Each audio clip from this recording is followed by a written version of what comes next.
Carta de Paulo aos Hebreus, capítulo 1.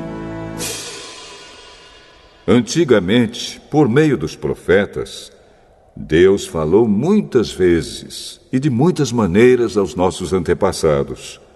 Mas nestes últimos tempos, Ele nos falou por meio do seu Filho. Foi Ele quem Deus escolheu para possuir todas as coisas, e foi por meio dele que Deus criou o universo. O Filho brilha com o brilho da glória de Deus e é a perfeita semelhança do próprio Deus.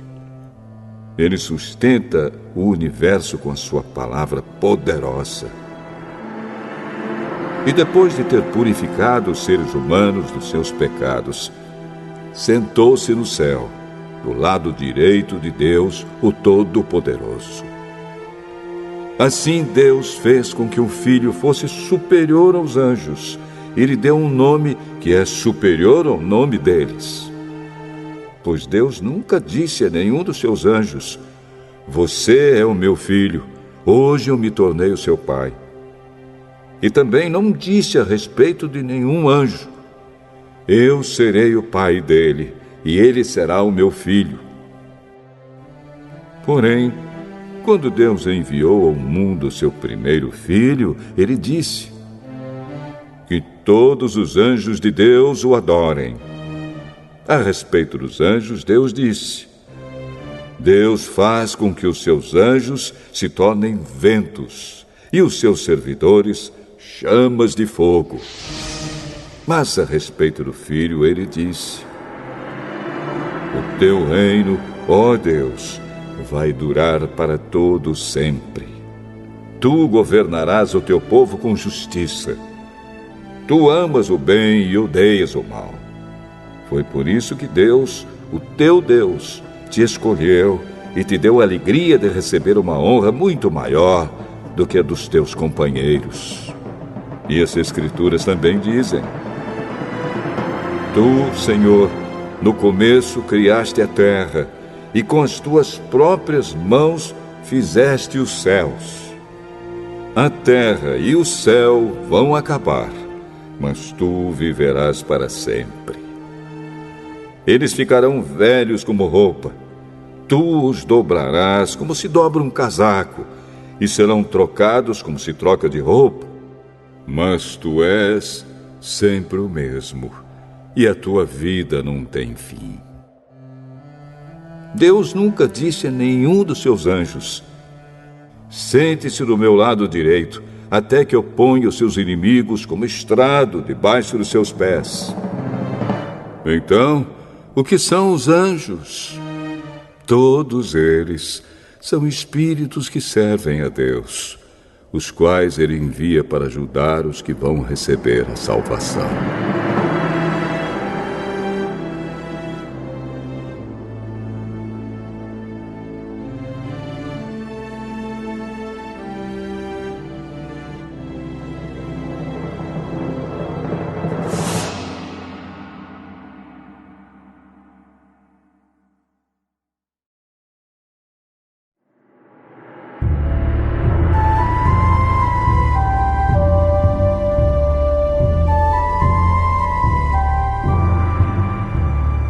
Hebreus, capítulo 2.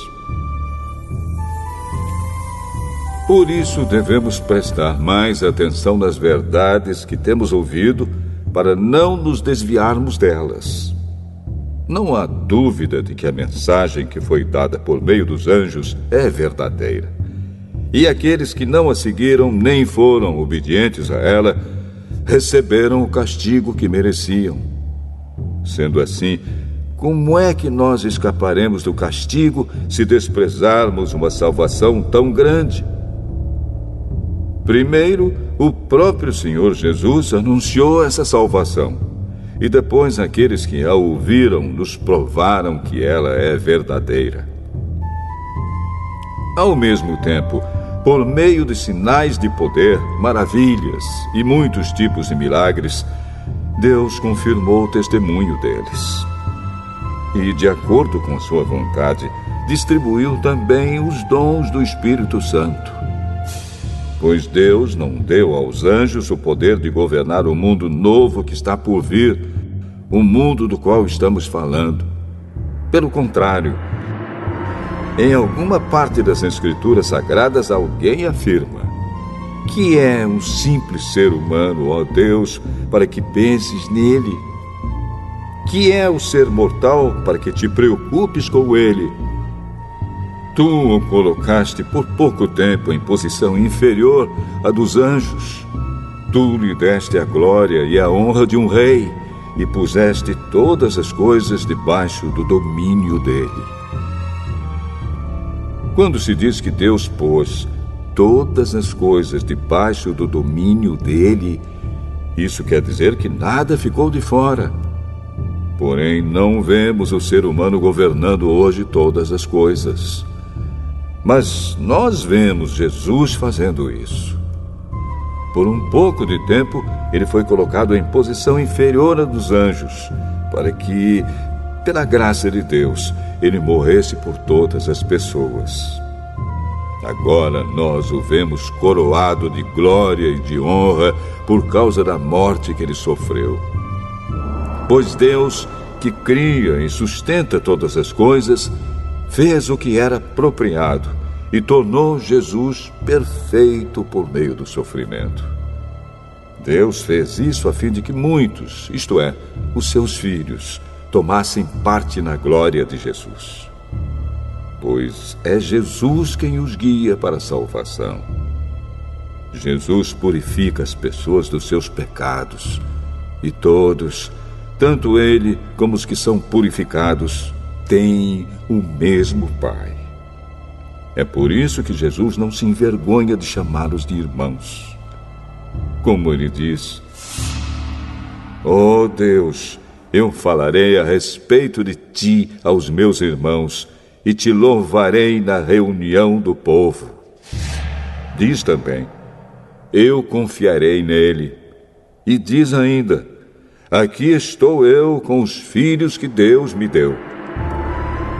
Os filhos, como ele os chama, são pessoas de carne e sangue. E por isso o próprio Jesus se tornou igual a eles, tomando parte na natureza humana deles. Ele fez isso para que, por meio da sua morte, pudesse destruir o diabo, que tem poder sobre a morte. E também para libertar os que foram escravos toda a sua vida por causa do medo da morte. É claro que ele não veio para ajudar os anjos. Em vez disso, como dizem as Escrituras, ele ajuda os descendentes de Abraão. Isso quer dizer que foi preciso que Jesus se tornasse em tudo igual aos seus irmãos, a fim de ser o grande sacerdote deles, bondoso e fiel no seu serviço a Deus, para que os pecados do povo fossem perdoados. E agora Jesus pode ajudar os que são tentados, pois ele mesmo foi tentado e sofreu.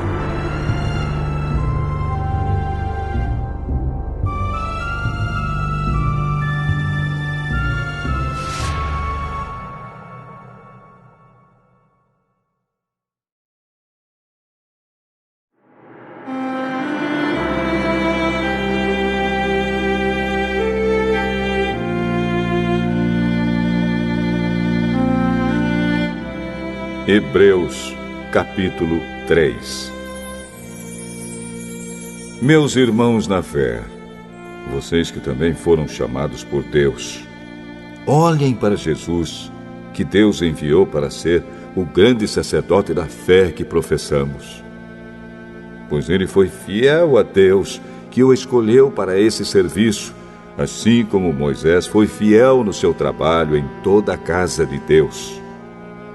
Assim como a pessoa que constrói uma casa é mais importante do que a casa, assim também Jesus é mais importante do que Moisés.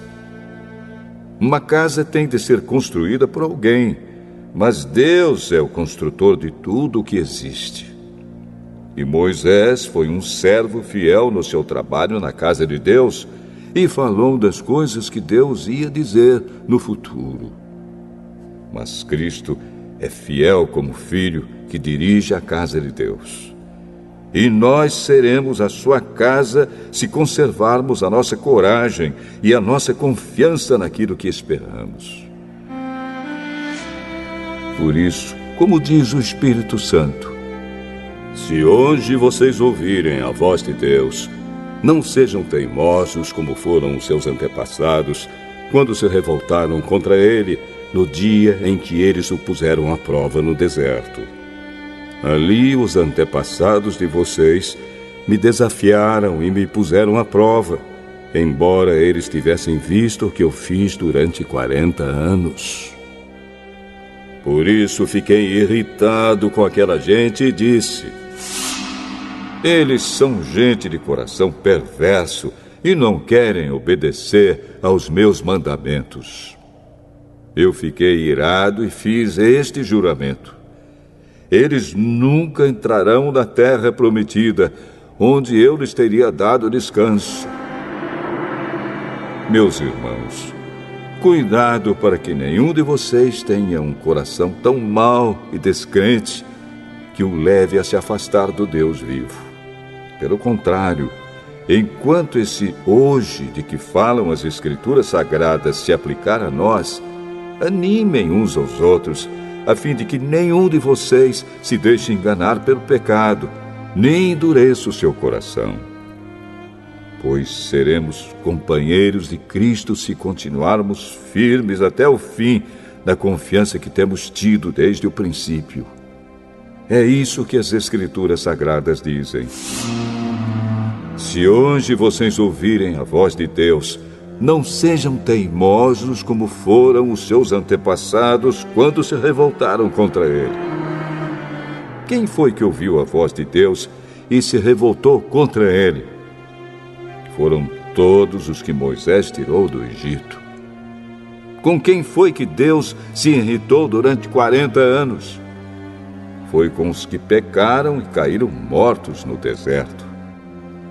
E de quem é que Deus estava falando quando fez este juramento? Eles nunca entrarão na terra prometida, onde eu lhes teria dado descanso. Ele estava falando das pessoas que se revoltaram. Portanto, vemos que elas não puderam entrar na terra prometida porque não tiveram fé.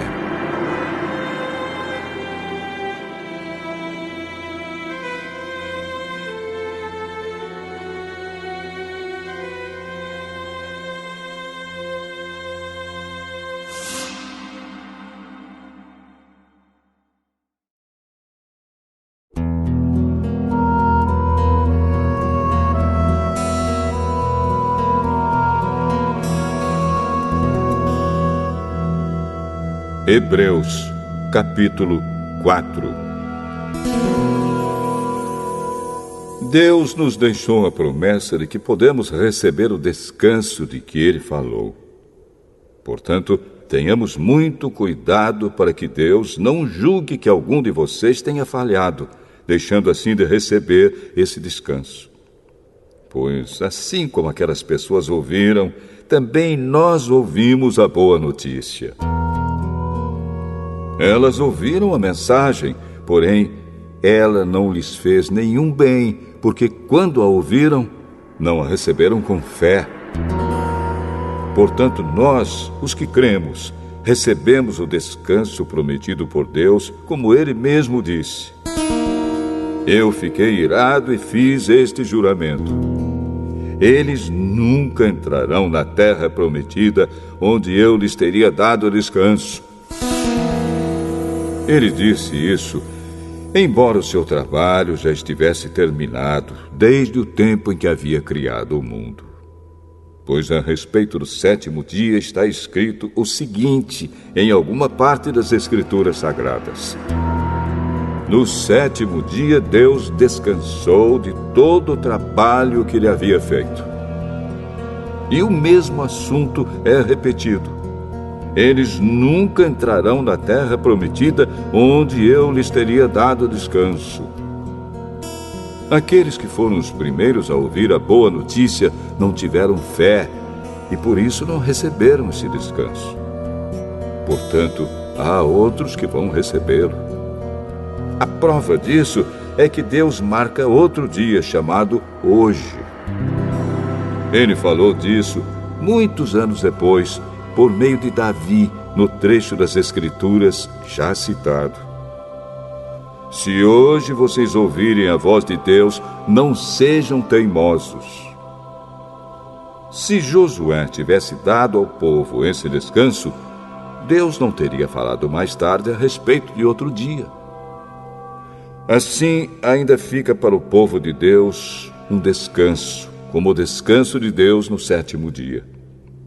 Porque quem receber o descanso que Deus prometeu, vai descansar de todos os seus trabalhos, assim como Deus descansou dos trabalhos dele.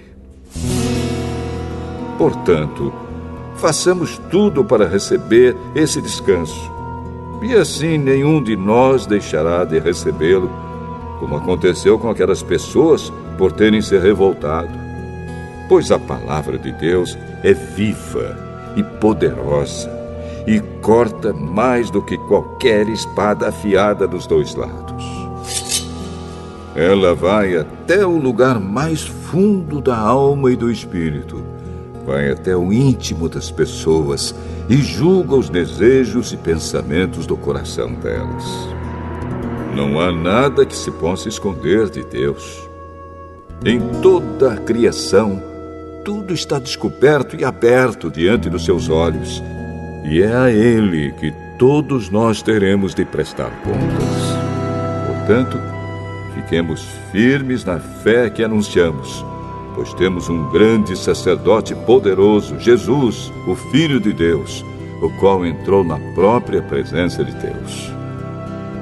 O nosso grande sacerdote não é como aqueles que não são capazes de compreender as nossas fraquezas. Pelo contrário, temos um grande sacerdote que foi tentado do mesmo modo que nós, mas não pecou. Por isso, tenhamos confiança e cheguemos perto do trono divino onde está a graça de Deus. Ali receberemos misericórdia e encontraremos graça sempre que precisarmos de ajuda.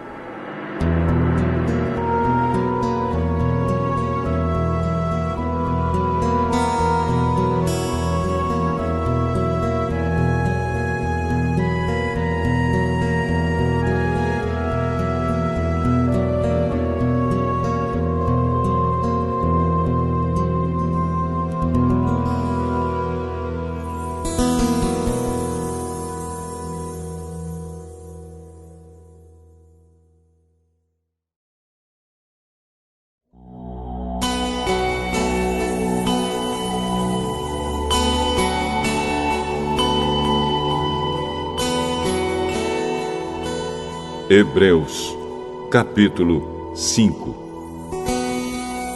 Cada grande sacerdote é escolhido entre os homens e nomeado para servir a Deus em favor do povo, apresentando a Deus ofertas e sacrifícios pelos pecados.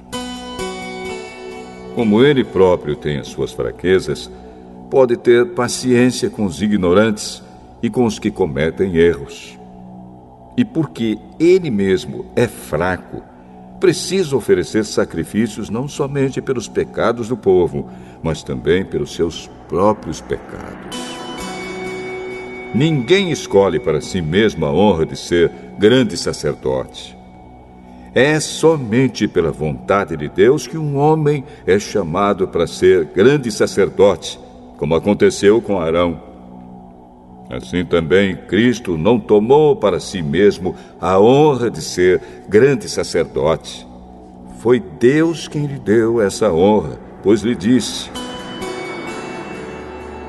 "Você é o meu filho. Hoje eu me tornei o seu pai." Em outro lugar das Escrituras Sagradas, ele também disse: "Você será sacerdote para sempre, na ordem do sacerdócio de Melquisedeque." Durante a sua vida aqui na terra, Cristo, em voz alta e com lágrimas, fez orações e súplicas a Deus que o podia salvar da morte. E as suas orações foram atendidas porque ele era dedicado a Deus. Embora fosse o Filho de Deus, ele aprendeu, por meio dos seus sofrimentos, a ser obediente. E depois de ser aperfeiçoado, ele se tornou a fonte da salvação eterna para todos os que lhe obedecem. E Deus o nomeou grande sacerdote na ordem do sacerdócio de Melquisedeque. Temos muito o que dizer a respeito desse assunto, mas por que vocês custam a entender as coisas? É difícil explicá-las. Depois de tanto tempo, vocês já deviam ser mestres, mas ainda precisam de alguém que lhes ensine as primeiras lições dos ensinamentos de Deus. Em vez de alimento sólido, vocês ainda precisam de leite. E quem precisa de leite ainda é criança e não tem nenhuma experiência para saber o que está certo ou errado. Porém, a comida dos adultos é sólida, pois eles, pela prática, sabem a diferença entre o que é bom e o que é mau.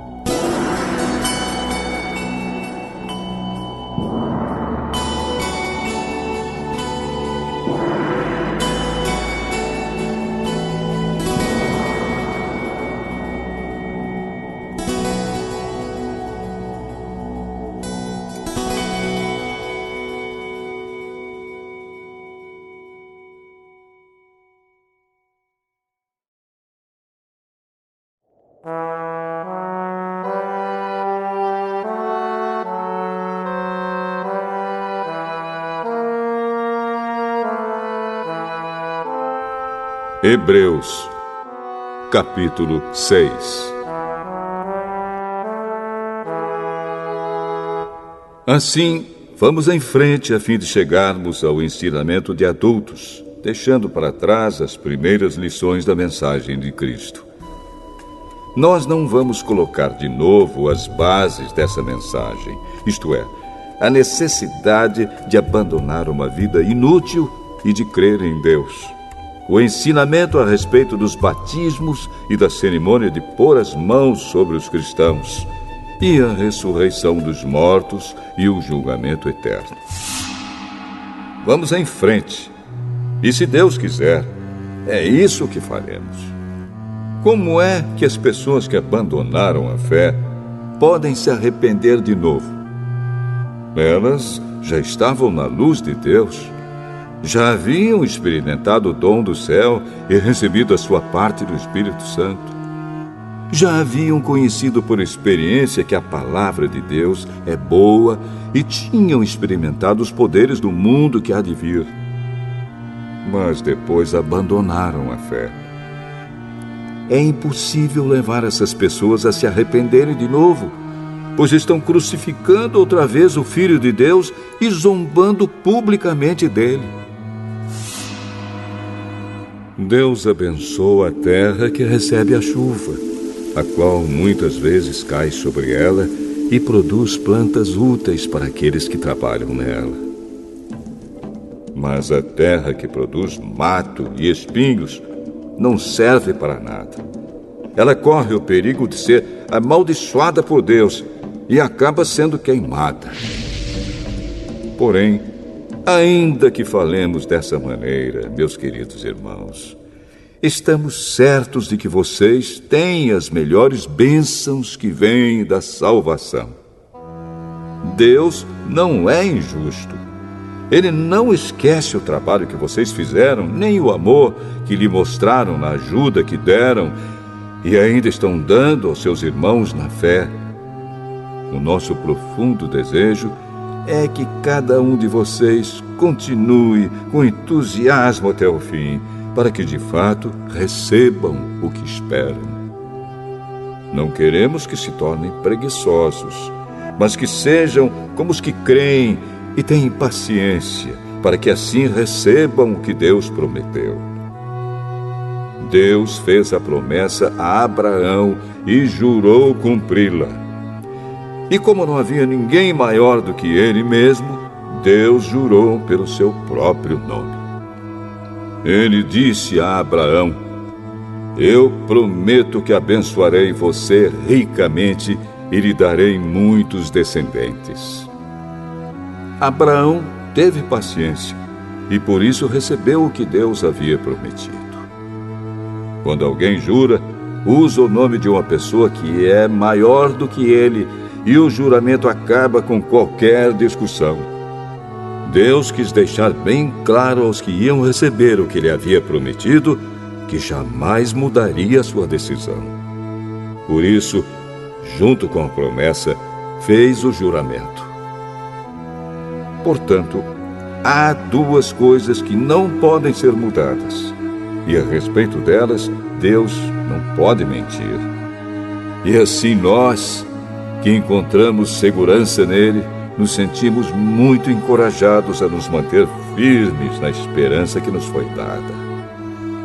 Essa esperança mantém segura e firme a nossa vida, assim como a âncora mantém seguro o barco.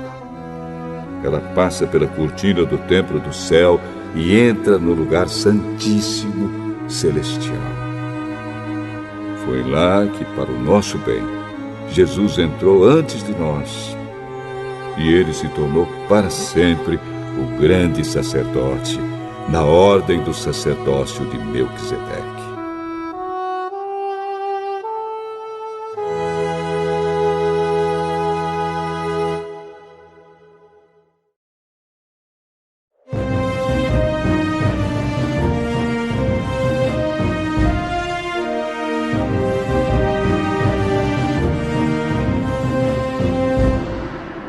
Hebreus, capítulo 7. Esse Melquisedeque era rei da cidade de Salém e sacerdote do Deus Altíssimo. Quando Abraão estava voltando da batalha em que matou os reis, Melquisedeque foi ao encontro dele e o abençoou. Abraão lhe deu a 10ª parte de tudo que ele havia tomado dos inimigos na batalha. O nome de Melquisedeque quer dizer, primeiramente, Rei da Justiça. E porque ele era rei de Salém, o seu nome também quer dizer Rei da Paz. Não se conhece o pai, nem a mãe, nem qualquer antepassado de Melquisedeque. E também não se sabe nada sobre o seu nascimento ou sobre a sua morte. Por ser como filho de Deus, ele continua sacerdote para sempre. Vejam como Melquisedeque era grande. Abraão, o patriarca, lhe deu a 10ª parte de tudo que havia tomado dos inimigos na batalha. Conforme a lei de Moisés, os sacerdotes, que são descendentes de Levi, têm a obrigação de receber do povo a 10ª parte de tudo. Eles recebem dos seus próprios patrícios, embora estes também sejam descendentes de Abraão. Melquisedeque não era descendente de Levi, mas recebeu a 10ª parte daquilo que Abraão havia tomado na batalha e o abençoou. Sim, abençoou o próprio Abraão, que havia recebido as promessas de Deus. Não há dúvida de que aquele que abençoa é mais importante do que aquele que é abençoado. No caso dos sacerdotes, a 10ª parte é recebida por homens que um dia vão morrer. Mas, no caso de Melquisedeque, como dizem as Escrituras Sagradas, a 10ª parte foi recebida por alguém que continua vivo. Portanto, quando Abraão pagou a 10ª parte, Levi, cujos descendentes recebem a 10ª parte, também pagou. Pois Levi não tinha nascido e, por assim dizer, ainda estava no corpo do seu antepassado Abraão quando este se encontrou com Melquisedeque. A lei que o povo de Israel recebeu se baseava no sacerdócio dos levitas. Ora, se o trabalho dos sacerdotes levitas tivesse sido perfeito, não haveria necessidade de aparecer outro tipo de sacerdote da ordem do sacerdócio de Melquisedeque e não da ordem de Arão. Pois quando se muda o sacerdócio, a lei também precisa ser mudada. E o nosso Senhor Jesus, a respeito de quem são ditas essas coisas, pertencia a outra tribo. E nenhum membro dessa tribo jamais serviu como sacerdote. É sabido que, por nascimento, Jesus, o nosso Senhor, pertencia à tribo de Judá. E Moisés não disse nada dessa tribo quando falou a respeito de sacerdotes. E tudo isso se torna bem mais claro, pois surgiu um sacerdote diferente, parecido com Melquisedeque. Ele não foi feito sacerdote pelas leis ou regras humanas, porém se tornou sacerdote por meio do poder de uma vida que não tem fim. Porque as Escrituras Sagradas dizem: você será sacerdote para sempre, na ordem do sacerdócio de Melquisedeque. Assim, a regra antiga foi anulada porque era fraca e inútil, pois a lei não podia aperfeiçoar nada. Mas agora, Deus nos deu uma esperança melhor, por meio da qual chegamos perto dele. Além disso, há o juramento de Deus. Não houve juramento quando os outros se tornaram sacerdotes.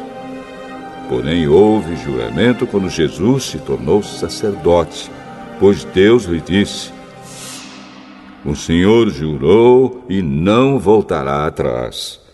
Ele disse: você será sacerdote para sempre. Portanto, essa diferença também faz com que Jesus seja a garantia de uma aliança melhor. Há ainda outra diferença. Os outros sacerdotes foram muitos porque morriam e não podiam continuar o seu trabalho. Mas Jesus vive para sempre e o seu sacerdócio não passa para ninguém.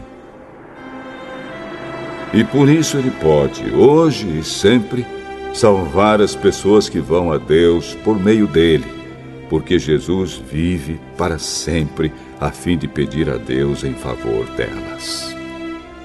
Por isso Jesus é o grande sacerdote de que necessitamos. Ele é perfeito e não tem nenhum pecado ou falha. Ele foi separado dos pecadores e elevado acima dos céus. Ele não é como os outros grandes sacerdotes.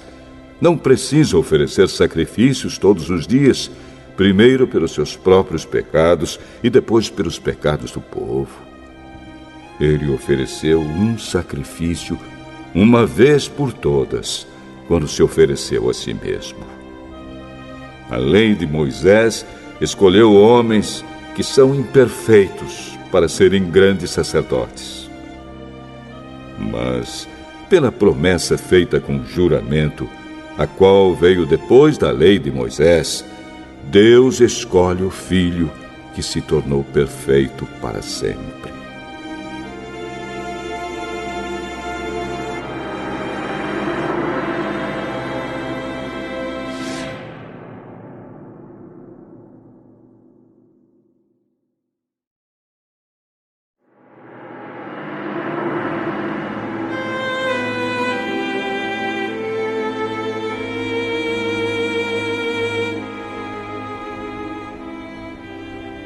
Hebreus, capítulo 8. A coisa mais importante de tudo o que estamos dizendo tem a ver com o sacerdote que nós temos. Ele é o grande sacerdote que está sentado no céu, do lado direito do trono de Deus, o Todo-Poderoso. Ele faz o seu serviço no lugar santíssimo, na verdadeira tenda, que foi armada pelo Senhor e não por seres humanos. Todo grande sacerdote é escolhido para apresentar a Deus as ofertas e os sacrifícios de animais. E por isso é necessário que o nosso grande sacerdote tenha também alguma coisa para oferecer. Se ele estivesse na terra, não seria sacerdote, pois existem sacerdotes que apresentam as ofertas de acordo com a lei de Moisés. O trabalho que esses sacerdotes fazem é, de fato, somente uma cópia e uma sombra do que está no céu. Foi isso que aconteceu quando Deus falou com Moisés. Quando Moisés estava para construir a tenda, Deus disse: tenha cuidado para fazer tudo de acordo com o modelo que eu lhe mostrei no monte. Mas, de fato, Jesus foi encarregado de um serviço sacerdotal que é superior ao dos sacerdotes. Pois a aliança que ele conseguiu é melhor, porque ela se baseia em promessas de coisas melhores. Pois, se a primeira aliança tivesse sido perfeita, não seria necessária uma nova aliança. Mas Deus vê que o seu povo é culpado e diz: está chegando o tempo, diz o Senhor, em que farei uma nova aliança com o povo de Israel e com o povo de Judá. Essa aliança não será como aquela que eu fiz com os antepassados deles, no dia em que os peguei pela mão e os tirei da terra do Egito. Não foram fiéis à aliança que fiz com eles, e por isso, diz o Senhor, eu os desprezei. Quando esse tempo chegar, diz o Senhor, farei com o povo de Israel esta aliança. Eu porei as minhas leis na mente deles e no coração deles as escreverei. Eu serei o Deus deles e eles serão o meu povo. Ninguém vai precisar ensinar o seu patrício nem o seu parente, dizendo: procure conhecer o Senhor, porque todos me conhecerão, tanto as pessoas mais humildes como as mais importantes. Pois eu perdoarei os seus pecados e nunca mais lembrarei das suas maldades. E, quando Deus fala da nova aliança, é porque ele já tornou velha a primeira. E o que está ficando velho e gasto vai desaparecer logo.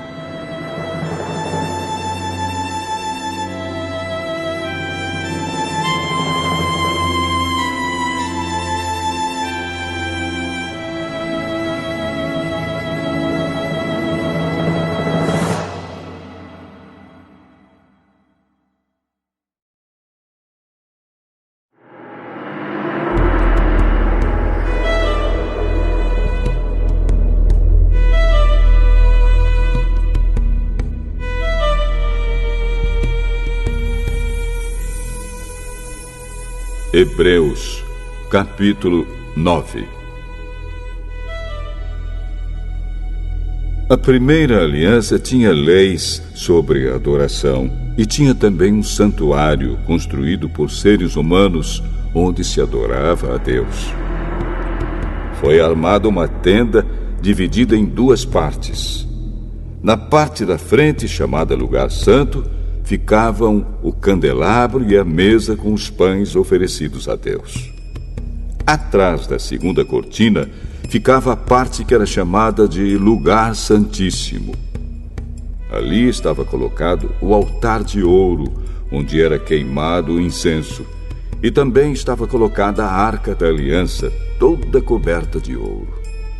Dentro da arca estavam a vasilha de ouro com o maná, o bastão de Arão, do qual tinham saído brotos, e as duas placas de pedra com os mandamentos escritos nelas. Em cima da arca, representando a presença divina, estavam os querubins, com as suas asas abertas sobre o lugar onde os pecados eram perdoados. Mas agora não é o momento de explicar os detalhes dessas coisas. Depois de tudo isso ter sido preparado, os sacerdotes entram todos os dias na parte da frente da tenda, que é o lugar santo, para cumprir os seus deveres religiosos. Mas somente o grande sacerdote entra na parte de trás, que é o lugar santíssimo, e isso apenas uma vez por ano. Ele oferece a Deus o sangue de animais em favor de si mesmo e também pelos pecados que o povo cometeu sem saber que estava pecando.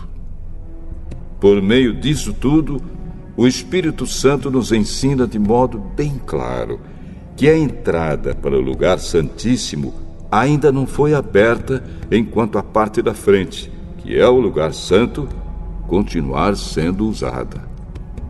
Isso é um símbolo para hoje. Quer dizer que as ofertas e os sacrifícios de animais oferecidos a Deus não tornam perfeito o coração das pessoas que o adoram. Essas ofertas e sacrifícios têm a ver somente com comida, com bebida e com várias cerimônias de purificação. São regras externas que têm valor somente até que Deus renove todas as coisas. Mas Cristo veio como o grande sacerdote das coisas boas que já estão aqui. A tenda em que ele serve é melhor e mais perfeita e não foi construída por seres humanos, isto é, não é deste mundo. Quando Cristo veio e entrou uma vez por todas no lugar santíssimo, ele não levou consigo sangue de bodes ou de bezerros para oferecer como sacrifício. Pelo contrário, ele ofereceu o seu próprio sangue e conseguiu para nós a salvação eterna. O sangue de bodes e de touros e as cinzas da bezerra queimada são espalhados sobre as pessoas impuras e elas ficam purificadas por fora. Se isso é assim, imagine então quanto maior ainda é o poder do sangue de Cristo. Por meio do Espírito Eterno, ele se ofereceu a si mesmo a Deus como sacrifício sem defeito. E o seu sangue nos purifica por dentro, tirando as nossas culpas. Assim podemos servir ao Deus vivo, pois já não praticamos cerimônias que não valem nada. Portanto, é Cristo quem consegue fazer uma nova aliança, para que os que foram chamados por Deus possam receber as bênçãos eternas que o próprio Deus prometeu. Isso pode ser feito porque houve uma morte que livrou as pessoas dos pecados que praticaram enquanto a primeira aliança estava em vigor.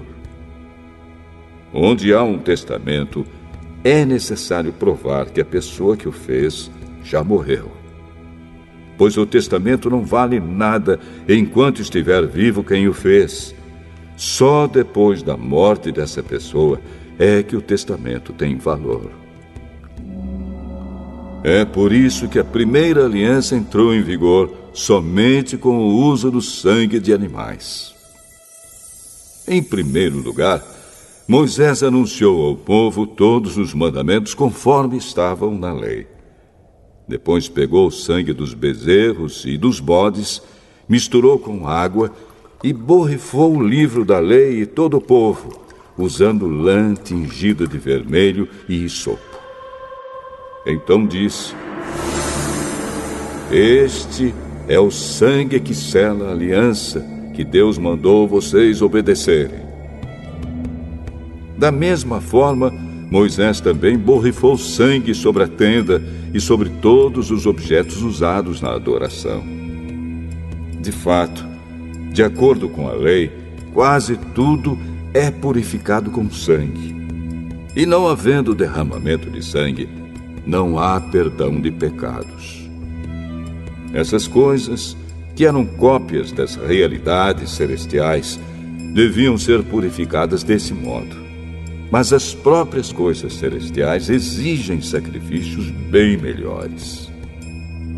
Cristo não entrou num lugar santo feito por seres humanos, que é a cópia do verdadeiro lugar. Ele entrou no próprio céu, onde agora aparece na presença de Deus para pedir em nosso favor. O grande sacerdote entra todos os anos no lugar santíssimo, levando consigo o sangue de um animal. Porém, Cristo não entrou para se oferecer muitas vezes. Se fosse assim, ele teria de sofrer muitas vezes desde a criação do mundo.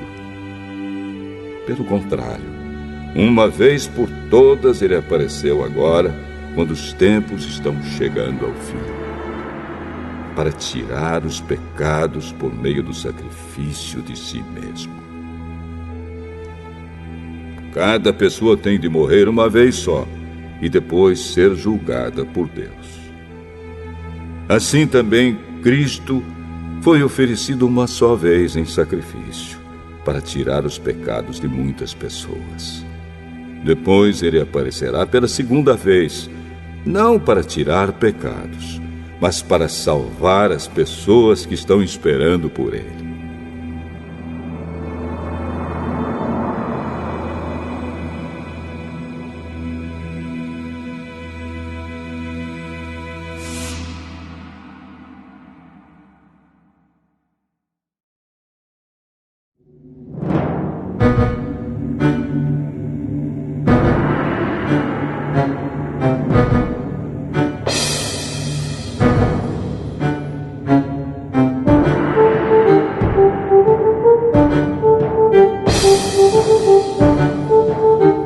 Hebreus, capítulo 10. A lei dada por Moisés não é um modelo completo e fiel das coisas verdadeiras. É apenas uma sombra das coisas boas que estão para vir. Os mesmos sacrifícios são oferecidos sempre, ano após ano. Portanto, como pode a lei, por meio desses sacrifícios, aperfeiçoar as pessoas que chegam perto de Deus? Se as pessoas que adoram a Deus tivessem sido purificadas dos seus pecados, não se sentiriam mais culpadas de nenhum pecado e todos os sacrifícios terminariam. Em vez disso, esses sacrifícios, realizados ano após ano, servem para fazer com que as pessoas lembrem dos seus pecados. Pois o sangue de touros e de bodes não pode, de modo nenhum, tirar os pecados de ninguém. Por isso, Cristo, ao entrar no mundo, disse: Tu, ó Deus, não queres animais oferecidos em sacrifícios, nem ofertas de cereais, mas preparaste um corpo para mim. Não te agradam as ofertas de animais queimados inteiros no altar, nem os sacrifícios oferecidos para tirar pecados. Então eu disse: Estou aqui, ó Deus.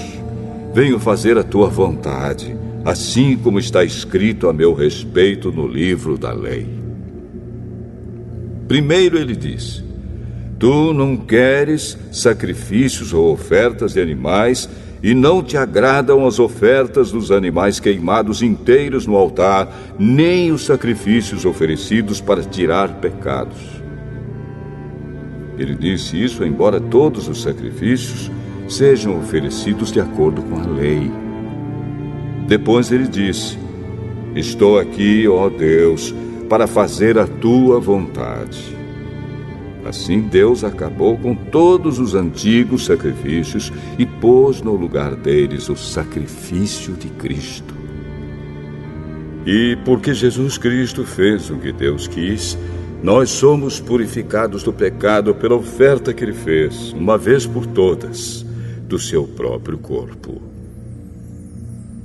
Todo sacerdote judeu cumpre todos os dias os seus deveres religiosos e oferece muitas vezes os mesmos sacrifícios, mas estes nunca poderão tirar pecados. Porém, Jesus Cristo ofereceu só um sacrifício para tirar pecados, uma oferta que vale para sempre, e depois sentou-se do lado direito de Deus. Ali, Jesus está esperando até que Deus ponha os seus inimigos como estrado debaixo dos pés dele. Assim, com um sacrifício só, ele aperfeiçoou para sempre os que são purificados do pecado. E o Espírito Santo também nos dá o seu testemunho sobre isso. Primeiro ele diz: Quando esse tempo chegar, diz o Senhor, eu farei com o povo de Israel esta aliança. Porei as minhas leis no coração deles e na mente deles as escreverei. Depois ele diz, não lembrarei mais dos seus pecados nem das suas maldades. Assim, quando os pecados são perdoados, já não há mais necessidade de oferta para tirá-los. Por isso, irmãos, por causa da morte de Jesus na cruz, nós temos completa liberdade de entrar no lugar santíssimo. Por meio da cortina, isto é, por meio do seu próprio corpo, ele nos abriu um caminho novo e vivo. Nós temos um grande sacerdote para dirigir a casa de Deus. Portanto, cheguemos perto de Deus com um coração sincero e uma fé firme, com a consciência limpa das nossas culpas e com o corpo lavado com a água pura. Guardemos firmemente a esperança da fé que professamos, pois podemos confiar que Deus cumprirá as suas promessas. Pensemos uns nos outros, a fim de ajudarmos todos a terem mais amor e a fazerem o bem. Não abandonemos, como alguns estão fazendo, o costume de assistir às nossas reuniões. Pelo contrário, animemos uns aos outros, e ainda mais agora que vocês veem que o dia está chegando. Pois, se continuarmos a pecar de propósito, depois de conhecer a verdade, já não há mais sacrifício que possa tirar os nossos pecados. Pelo contrário, resta apenas o medo do que acontecerá. Medo do julgamento e do fogo violento que destruirá os que são contra Deus. Quem desobedece à lei de Moisés é condenado sem dó à morte, se for julgado culpado depois de ouvido o testemunho de 2 pessoas, pelo menos.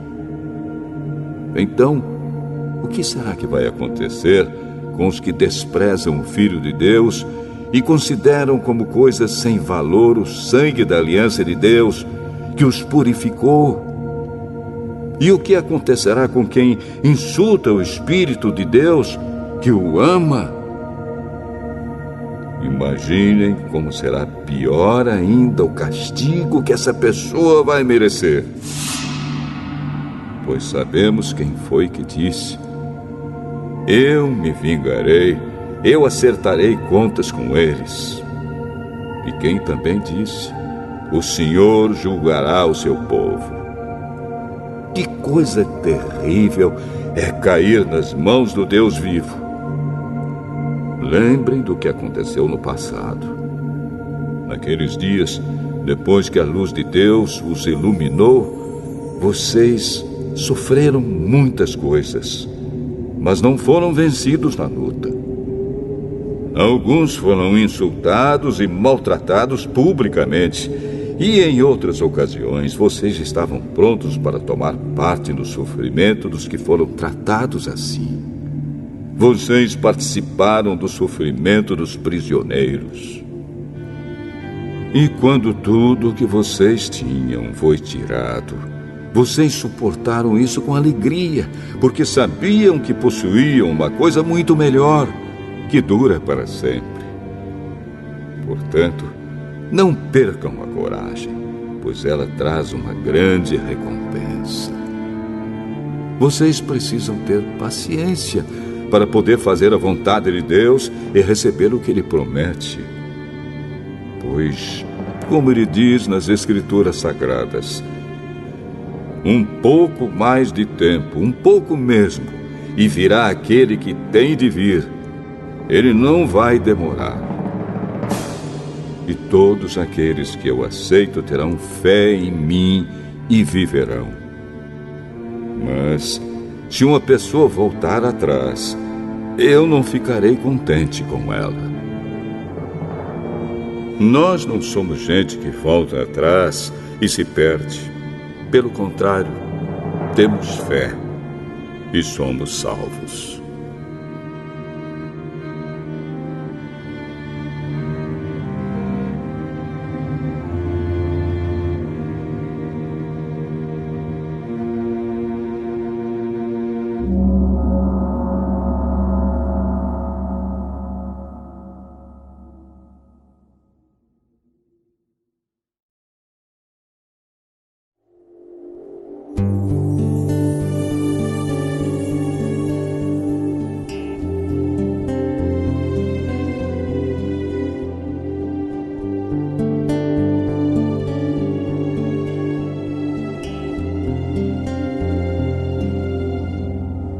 Hebreus, capítulo 11. A fé é a certeza de que vamos receber as coisas que esperamos e a prova de que existem coisas que não podemos ver. Foi pela fé que as pessoas do passado conseguiram a aprovação de Deus. É pela fé que entendemos que o universo foi criado pela palavra de Deus e que aquilo que pode ser visto foi feito daquilo que não se vê. Foi pela fé que Abel ofereceu a Deus um sacrifício melhor do que o de Caim. Pela fé, ele conseguiu a aprovação de Deus como homem correto, tendo o próprio Deus aprovado as suas ofertas. Por meio da sua fé, Abel, mesmo depois de morto, ainda fala. Foi pela fé que Enoque escapou da morte. Ele foi levado para Deus e ninguém o encontrou, porque Deus mesmo o havia levado. As Escrituras Sagradas dizem que antes disso ele já havia agradado a Deus. Sem fé, ninguém pode agradar a Deus, porque quem vai a Ele precisa crer que Ele existe e que recompensa os que procuram conhecer o melhor. Foi pela fé que Noé ouviu os avisos de Deus sobre as coisas que iam acontecer e que não podiam ser vistas. Noé obedeceu a Deus e construiu uma barca em que ele e a sua família foram salvos. Assim Noé condenou o mundo e recebeu de Deus a aprovação que vem por meio da fé. Foi pela fé que Abraão, ao ser chamado por Deus, obedeceu e saiu para uma terra que Deus lhe prometeu dar. Ele deixou o seu próprio país sem saber para onde ia. Pela fé, ele morou como estrangeiro na terra que Deus lhe havia prometido. Viveu em barracas com Isaque e Jacó, que também receberam a mesma promessa de Deus. Porque Abraão esperava a cidade que Deus planejou e construiu, a cidade que tem alicerces que não podem ser destruídos.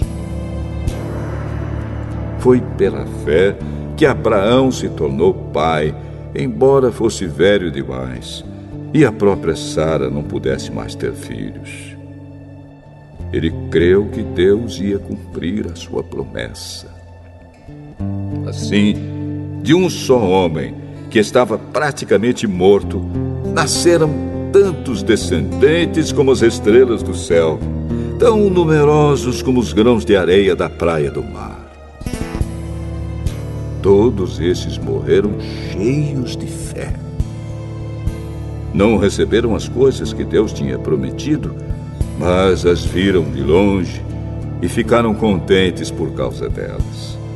E declararam que eram estrangeiros e refugiados de passagem por este mundo. E aqueles que dizem isso mostram bem claro que estão procurando uma pátria para si mesmos. Não ficaram pensando em voltar para a terra de onde tinham saído. Se quisessem, teriam a oportunidade de voltar. Mas, pelo contrário, estavam procurando uma pátria melhor, a pátria celestial. E Deus não se envergonha de ser chamado de o Deus deles, porque Ele mesmo preparou uma cidade para eles. Foi pela fé que Abraão, quando Deus o quis pôr à prova, ofereceu seu filho Isaque em sacrifício. Deus tinha prometido muitos descendentes a Abraão, mas mesmo assim ele estava pronto para oferecer o seu único filho em sacrifício. Deus lhe tinha dito: por meio de Isaque é que você terá descendentes. Abraão reconhecia que Deus era capaz de ressuscitar Isaque, e por assim dizer, Abraão tornou a receber da morte o seu filho Isaque. Foi pela fé que Isaque prometeu bênçãos para o futuro a Jacó e a Esaú. Foi pela fé que Jacó, pouco antes de morrer, abençoou os filhos de José. Ele se apoiou na sua bengala e adorou a Deus.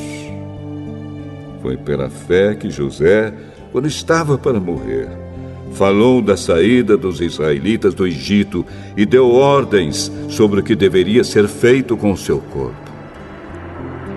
Foi pela fé que os pais de Moisés, quando ele nasceu, o esconderam durante 3 meses. Eles viram que o menino era bonito e não tiveram medo de desobedecer a ordem do rei. Foi pela fé que Moisés, quando já era adulto, não quis ser chamado de filho da filha de Faraó. Ele preferiu sofrer com o povo de Deus, em vez de gozar, por pouco tempo, os prazeres do pecado.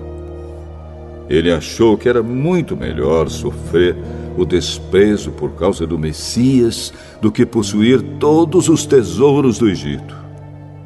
É que ele tinha os olhos fixos na recompensa futura.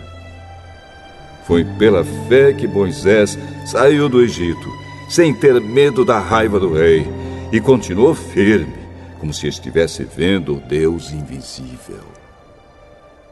Pela fé, Moisés começou o costume de celebrar a Páscoa e mandou marcar com sangue as portas das casas dos israelitas para que o anjo da morte não matasse os filhos mais velhos deles. Foi pela fé que os israelitas atravessaram o Mar Vermelho como se fosse terra seca. E quando os egípcios tentaram atravessar, o mar os engoliu. Foi pela fé que caíram as muralhas de Jericó, depois que os israelitas marcharam em volta delas durante 7 dias.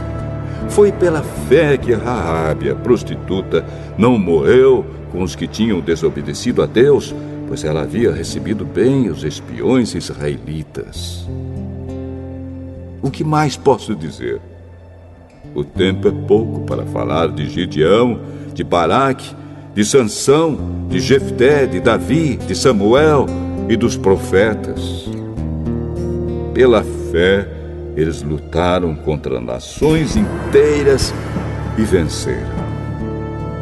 Fizeram o que era correto e receberam o que Deus lhes havia prometido. Fecharam a boca de leões, apagaram incêndios terríveis e escaparam de serem mortos à espada. Eram fracos, mas se tornaram fortes. Foram poderosos na guerra e venceram exércitos estrangeiros. Pela fé, mulheres receberam de volta os seus mortos, que ressuscitaram. Outros foram torturados até a morte. Eles recusaram ser postos em liberdade a fim de ressuscitar para uma vida melhor. Alguns foram insultados e surrados, e outros acorrentados e jogados na cadeia. Outros foram mortos a pedradas, outros cerrados pelo meio, e outros mortos à espada. Andaram de um lado para outro vestidos de peles de ovelhas e de cabras. Eram pobres, perseguidos e maltratados. Andaram como refugiados pelos desertos e montes, vivendo em cavernas e em buracos na terra. O mundo não era digno deles. Porque creram, todas essas pessoas foram aprovadas por Deus, mas não receberam o que ele havia prometido. Pois Deus tinha preparado um plano ainda melhor para nós, a fim de que somente conosco elas fossem aperfeiçoadas.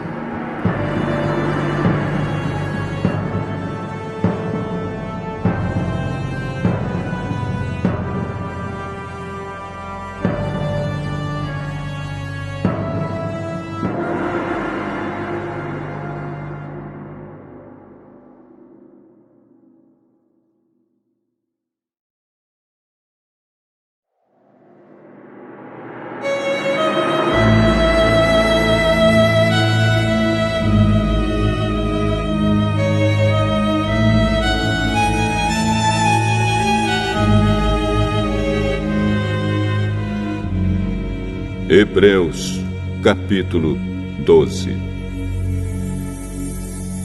Assim, nós temos essa grande multidão de testemunhas ao nosso redor. Portanto, deixemos de lado tudo o que nos atrapalha e o pecado que se agarra firmemente em nós e continuemos a correr, sem desanimar, a corrida marcada para nós.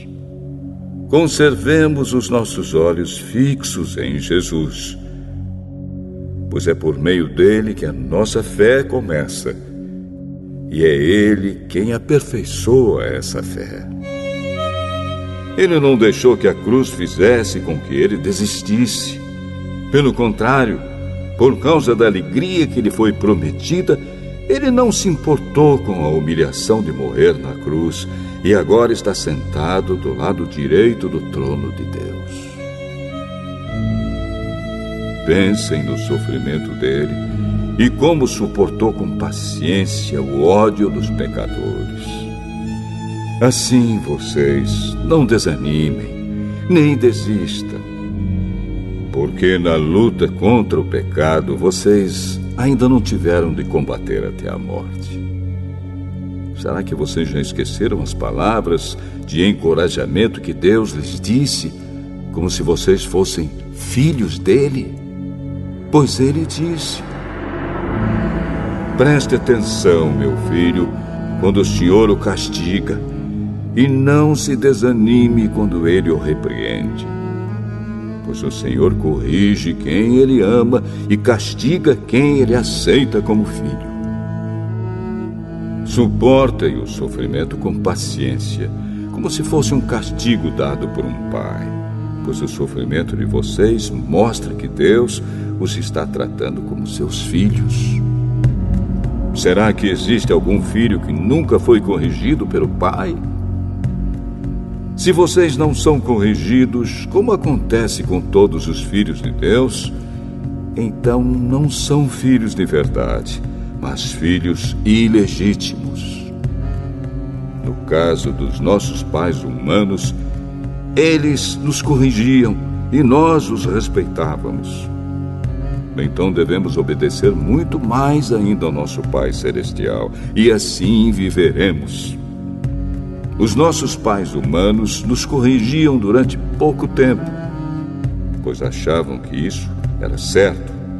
Mas Deus nos corrige para o nosso próprio bem, para que participemos da sua santidade. Quando somos corrigidos, isso no momento nos parece motivo de tristeza e não de alegria. Porém, mais tarde, os que foram corrigidos recebem como recompensa uma vida correta e de paz. Portanto, levantem as suas mãos cansadas e fortaleçam os seus joelhos enfraquecidos. Andem por caminhos aplanados, para que o pé aleijado não manque, mas seja curado.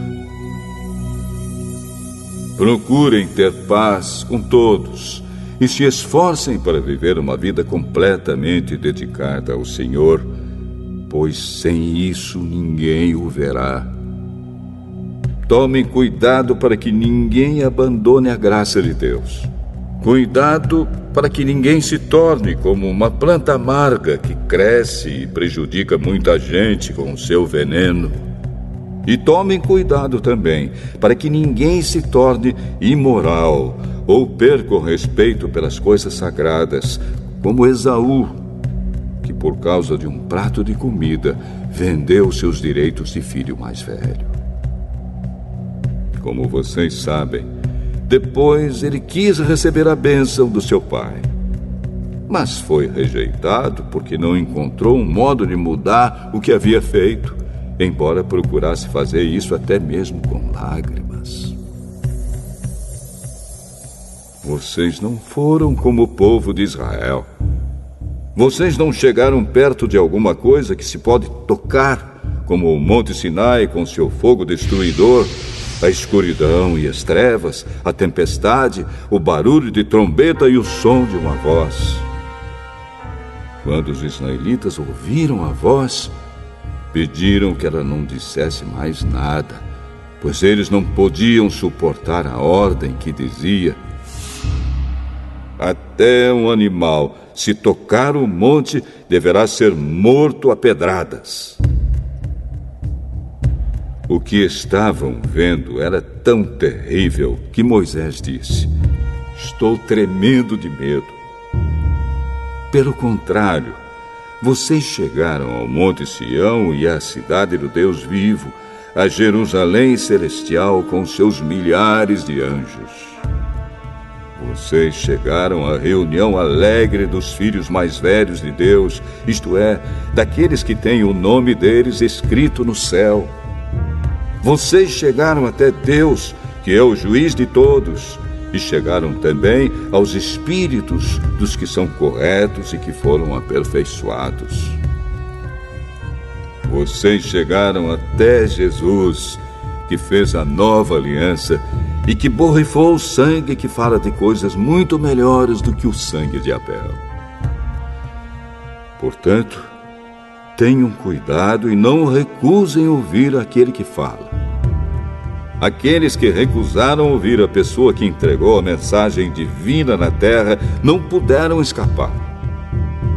Por isso, muito menos escaparemos nós se rejeitarmos aquele que lá do céu nos fala. Naquele tempo, a voz de Deus fez com que a terra estremecesse. Mas agora ele prometeu isto: mais uma vez farei com que trema não somente a terra, mas também o céu. As palavras "mais uma vez" mostram bem que as coisas criadas serão abaladas e mudadas, para que as que não podem ser abaladas continuem como estão. Por isso, sejamos agradecidos, pois já recebemos um reino que não pode ser abalado.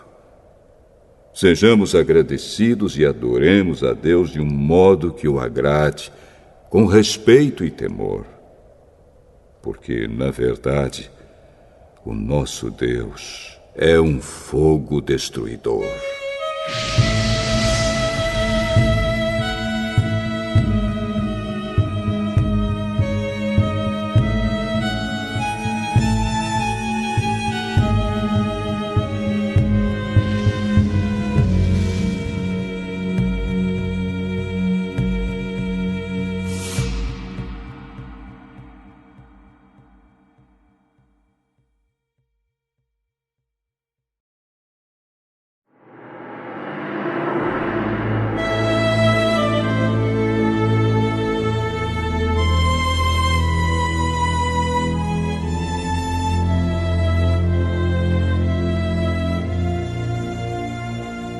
Hebreus, capítulo 13. Continuem a amar uns aos outros como irmãos em Cristo. Não deixem de receber bem aqueles que vêm à casa de vocês, pois alguns que foram hospitaleiros receberam anjos sem saber. Lembrem dos presos, como se vocês estivessem na cadeia com eles. Lembrem dos que sofrem, como se vocês estivessem sofrendo com eles. Que o casamento seja respeitado por todos, e que os maridos e as esposas sejam fiéis um ao outro. Deus julgará os imorais e os que cometem adultério. Não se deixem dominar pelo amor ao dinheiro, e fiquem satisfeitos com o que vocês têm, pois Deus diz: eu nunca os deixarei e jamais os abandonarei. Portanto, sejamos corajosos e afirmemos: o Senhor é quem me ajuda e eu não tenho medo. Que mal pode alguém me fazer? Lembrem dos seus primeiros líderes espirituais que anunciaram a mensagem de Deus a vocês. Pensem como eles viveram e morreram e imitem a fé que eles tinham. Jesus Cristo é o mesmo ontem, hoje e sempre. Não se deixem levar por ensinamentos diferentes e estranhos que tiram vocês do caminho certo. É bom sermos espiritualmente fortes por meio da graça de Deus e não por meio da obediência a regras sobre alimentos. Pois os que obedecem a essas regras não têm sido ajudados por elas. Os sacerdotes que servem no templo não têm o direito de comer do sacrifício que é oferecido sobre o nosso altar. O grande sacerdote leva o sangue de animais para dentro do lugar santíssimo, a fim de oferecê-lo como sacrifício pelos pecados. Mas os corpos dos animais são queimados fora do acampamento. Por isso Jesus também morreu fora da cidade de Jerusalém para, com o seu próprio sangue, purificar o povo dos seus pecados. Portanto, vamos para perto de Jesus, fora do acampamento, e soframos a mesma desonra que ele sofreu. Porque neste mundo não temos nenhuma cidade que dure para sempre. Pelo contrário, procuramos a cidade que virá depois. Por isso, por meio de Jesus Cristo, ofereçamos sempre louvor a Deus. Esse louvor é o sacrifício que apresentamos, a oferta que é dada por lábios que confessam a sua fé nele. Não deixem de fazer o bem e de ajudar uns aos outros, pois são esses os sacrifícios que agradam a Deus. Obedeçam aos seus líderes e sigam as suas ordens, pois eles cuidam sempre das necessidades espirituais de vocês, porque sabem que vão prestar contas disso a Deus.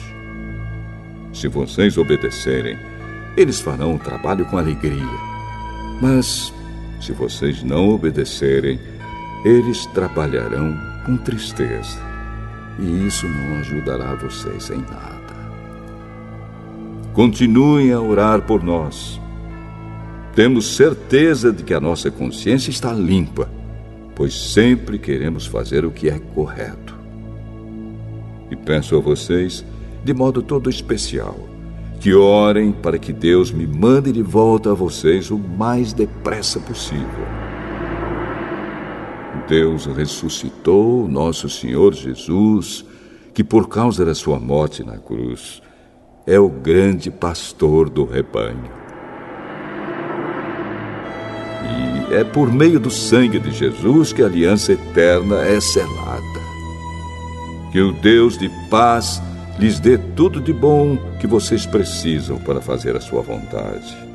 E que Ele, por meio de Jesus Cristo, faça em nós tudo o que lhe agrada.